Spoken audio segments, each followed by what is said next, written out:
तेव्हाही त्याने देशाची माफी मागितली असती. जम्मू काश्मीरमध्ये आजही काश्मीरी पंडितांवर जो अत्याचार होतोय त्याबद्दल माफी मागितली असती. महिलांवरील अत्याचारात वाढ होते त्याबद्दल माफी मागितली असते. पण प्रत्येक वेळेला निवडणुका डोळ्यासमोर ठेवून कृती करायची, पावलं टाकायची, ही आमच्या प्रधानमंत्र्यांची खासियत आहे. त्याच्यामुळे छत्रपती शिवरायांची मागितलेली माफी हा तुमचा व्यक्तिगत विषय आहे, हा राजकीय विषय आहे. ही जर माफी मागितली नाही तर महाराष्ट्रच आपल्याला माफ करणार नाही, पण महाराष्ट्राने तुम्हाला माफ केलेलं नाही हे तुम्हाला कळेल. या राज्याचे मुख्यमंत्री, या राज्याचे 2 उपमुख्यमंत्री यांनी जी भूमिका बजावली आहे शिवरायांच्या अपमानात, त्याचा तपास कोण करणार? आरोपीला अटक कोण करणार? शिल्पकाराला ही सुपारी कोणी दिली काही कोटींची? त्यांची नावं कधी समोर येणार? सार्वजनिक बांधकाम खात्याने हे केलेलं काम आहे, त्या मंत्र्यांचा राजीनामा कोण घेणार?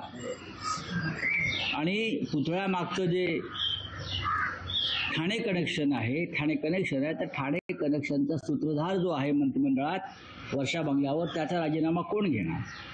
त्याच्यामुळे माफीने प्रश्न सुटत नाहीत. त्यांनी असं देखील उल्लेख केलेला आहे की काँग्रेसने सावरकरांची माफी का नाही मागितली, असा देखील उल्लेख त्यांनी केलेला आहे. छत्रपती शिवरायांची कोणाशीही तुलना होऊ शकत नाही. छत्रपती शिवरायांशी मी म्हणून तर म्हणतो ना, ही राजकीय माफी आहे. मी जे म्हणतोय, प्रधानमंत्र्यांना यात राजकारण आणायचं आहे. वीर सावरकरांचा विषय पूर्णपणे वेगळा. सावरकर आणि छत्रपती शिवाजी महाराजांची तुलना कदापि होऊ शकत नाही. वाटल्यास तुम्ही प्रधानमंत्र्यांनी आमच्या 6 सौंदर्य पानं वाचायला पाठव. सावरकरांचा विषय पूर्णपणे वेगळा आहे. काँग्रेसनं काय करायचं, काँग्रेसचा प्रश्न असेल, पण का केलं नाही त्याबद्दल तुम्ही सावरकरांची माफी मागा. बताइए. प्रधानमंत्री महाराष्ट्र में थे, आंदोलन की घटना हुई तो उन्होंने माफी मांगा. उन्होंने ये भी कहा है कि पीएम पद के लिए महाराज के समाधि में जाकर मैंने ध्यान किया था. इस तरीके से देखते आए थे, मुंबई में आए थे. मुंबई के लोगों ने उनके काले घेर स्वागत किया. अब देखा होगा पालघर में गए, वहाँ भी आदिवासी मछुआरे हमारे जो है हजारों की संख्या कर रहे थे. प्रधानमंत्री बोल रहे हैं की राष्ट्रवादी सोबत युती ते आम्ही चर्चा केलेली आहे. हे अमित भाईंशी, मोदी साहेबांशी, ते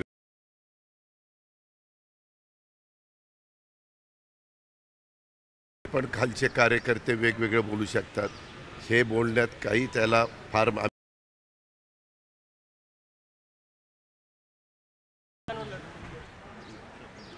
एवढा महत्त्वाच्या प्रश्नावर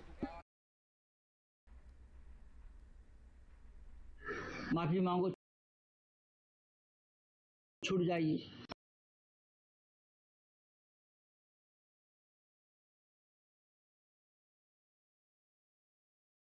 नहीं होगी, कभी नहीं होगी. अगर मांगते तो 5-10 साल पहले जो पुलवामा में हमारा सन्नाटा हुआ, दिल दुखी हो गया, उस वक्त देश से माफी.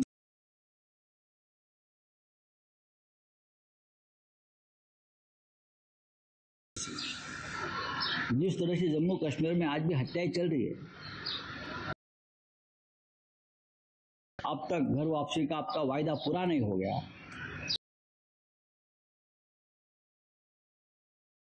बोला है देश के सामने, आपको दर दिन माफी मांगनी पड़ेगी.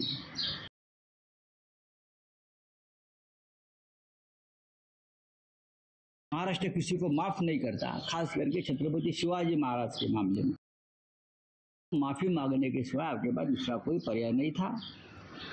लेकिन आंदोलन कल से शुरू होगा ये सरकार के खिलाफ।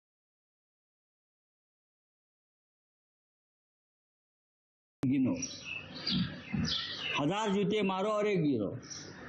ये आंदोलन माननीय उद्धव ठाकरे जी, शरद पवार साहब, नाना पटोले के सभी नेता और लाखों कार्यकर्ता हमारे पार्टी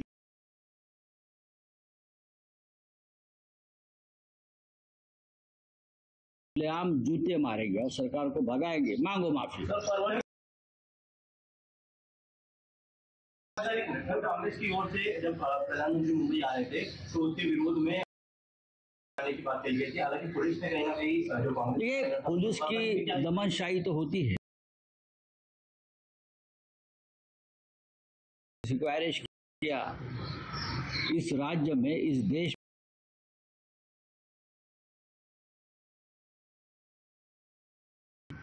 हम संसद में बोल नहीं सकते। हमारा फ्रीडम कंट्रोल आया है, सेंसरशिप आई है।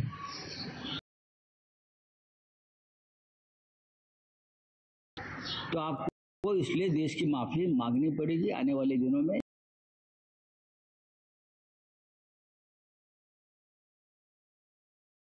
प्रेमी मोठ्या संख्येने या ठिकाणी येऊ शकतात आणि मुंबई बघा, मुंबई पोलीस, मिंदे सरकार व त्यांचे बरं का पेशव्यांचे हे शेवटपर्यंत संपवण्याचा प्रयत्न करते। पण शिवरायांचा जेव्हा जेव्हा अपमान या तेव्हा प्रधानमंत्री असोत किंवा अन्य कोणी असो त्यांना गुडघे टेकावे लागतात। गुजरातचे जे एक मुख्यमंत्री होते त्या काळात आपले महाराजांचा अपमान केला होता आणि त्यांनाही नरेंद्र मोदीप्रमाणे शेवटी माफी मागावी लागली। हे मिंध्यांनी विसरणे मला आश्चर्य वाटतंय। मिंधे आणि त्यांच्या सरकारचं रक्त तपासावं लागेल। हे खरोखरच मराठी आहेत का? छत्रपती शिवाजी महाराजांचा इतका घोर अपमान होऊन सुद्धा ते लोकभावनेचा उद्रेक दडपशाहीनं खतम करू इच्छितात। त्यांचं रक्त मराठ्यांचं नसून काही वेगळं रसायन त्यात भरलंय का हे शोधण्याची आज गरज आहे। चला, थँक्यू। शरद पवार साहेब